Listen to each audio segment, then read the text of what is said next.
Guys, karon na ata ibabaw sa kay Mito at magbabalik nga tayo sa aking journey sa pagiging isang vlogger noon. Na-stop ako dahil tumigil ako sa pagbablog ng ilang taon na rin. 2021 last ako nag-vlog at ngayon bumalik ako 2024. At ang mga vlog ko noon ay umakyat sa mga puno, matalubiman, kuan na nagdadala ng cellphone. So ngayon bumalik ako sa aking journey at kumuha na naman ako ng kay Mito. So, maliit pa lamang ako, nag-start ako mag-vlog at 2018 habang umaakyat sa puno. At natigil nga ako at dinilit ko dahil nawala na ako ng hope. So, karon bumalik ako sa aking pagbablog at kukuha ako ng kay Mito. So, ito yung kay Mito na aking kukunin. So, ilang taon na rin ako natigil kasi sa pagbablog at dinilit ko yung mga videos ko through sa YouTube at ngayon muli akong bumalik. So ngayon ito po yung kay Mito na kinukuha ko. Minsan nga noon magbubuak ako ng lubi o magbibiak, iwan ko, basta tinatadtad ko yung lubi sa itaas at doon ako kumakain ng butong. So ngayon nga ayun yung mga tao nasa ibaba at ako naman ay nandito sa itaas. So habang naghahanap ako ng bunga, ayun, tingin-tingin ako. So nasa malayo ako, mga 25 feet yung lalim o 30 feet yung lalim ng punong ito. So ayun.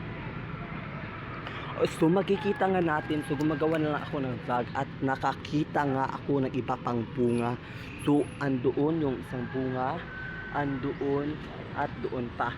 So at ngayon naghandahan din ako tumingin. So nakakita nga ako ulit ng bunga. So ito yung bunga ng kay Mito.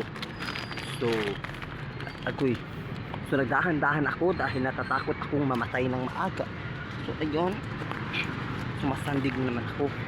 At ito na nga mga guys, at maraming salamat dyan lang muna dahil magtatapos ang aking vlog dahil kukuha na talaga ako dahil hapon na at nagmabadali din ako. Maraming salamat. Kita nga natin guys, mataas nga ito at napakalalim. Makikita natin yung mga tao na nasa ibaba.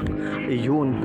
At habang nandito tayo sa itaas, ayun, makikita natin kung ano nga ba ito kalalim. Yan yung mga bunga at yung ibaba. So andito ako, naka-stay lang muna dahil nag-video ako. So yun nga guys, at maraming salamat. Dito lang muna and goodbye. Makikita nga natin guys, at marami-rami na rin ako nakuha, mga 6 na ata to. So andoon pa sa isang parte ng sanga, kukunin ko pa din yun at pupunta ako sa pikas na sanga dahil magkukuha pa rin ako doon. Din, ayun, marami pang bunga. So dito lang muna guys at isa-stop ko muna itong video. Ngayon nga guys ay nakalipat na nga ako ng parte na sanga sa kay Mito. At makikita nga natin na nasa ibang parte na ako at kanina ay andoon ako sa likod ko at doon ako maakyat. So ayun nga, andito na ako sa ibang parte at makikita nga natin yung mga bunga na masasarap nga, violet nga. So ayun nga guys, at ngayon ipapatalikod ko muna ang cellphone para makita niyo nga ang mga bunga. At yun nga ang auto ng aking amo noon at naglilinis ang kanyang mester. Talaga bang naglilinis, Charis? Makikita nga natin guys ang mga masasarap na bunga ng kay Mito. At ayun nga guys, makikita nga natin ang masasarap na bunga ng kay Mito. So andito nga at doon at palipat naman ako mamaya doon sa kabilang parte para kunin yan at ang iyan. So iyan kanina at ang doon nga ako guys, habang ngayon ay nandito na naman. So nakakatakot man guys, pero hindi ako natatakot makyat dahil sanay na nga. At ayan guys, ang masasarap na bunga at kunin ko nga yan mamaya pagkatapos yung video. Tsaka ayan, dito na yung bungang nakukuha ko. So yun nga guys, at 30 feet hanggang pataas nga guys ang aking naakyat na puno. At itong aking pag-journey sa pagiging vlogger ko noon at ngayon andito na naman ako sa itaas. Nakikita nga natin yung bata na sa itaas at ang taas ko nga nasa itaas nga talaga ako. Charis. So ngayon guys, stop ko muna ang video dahil kukuhain ko muna yung mga bungang masasarap. Salamat guys! Ngayon guys, habang umakyat ako dito ay naabutan ako ng ulan. Ay hindi naman ako natatakot sa ulan sapagkat natatakot na ako mawala sa feeling ko. Charis!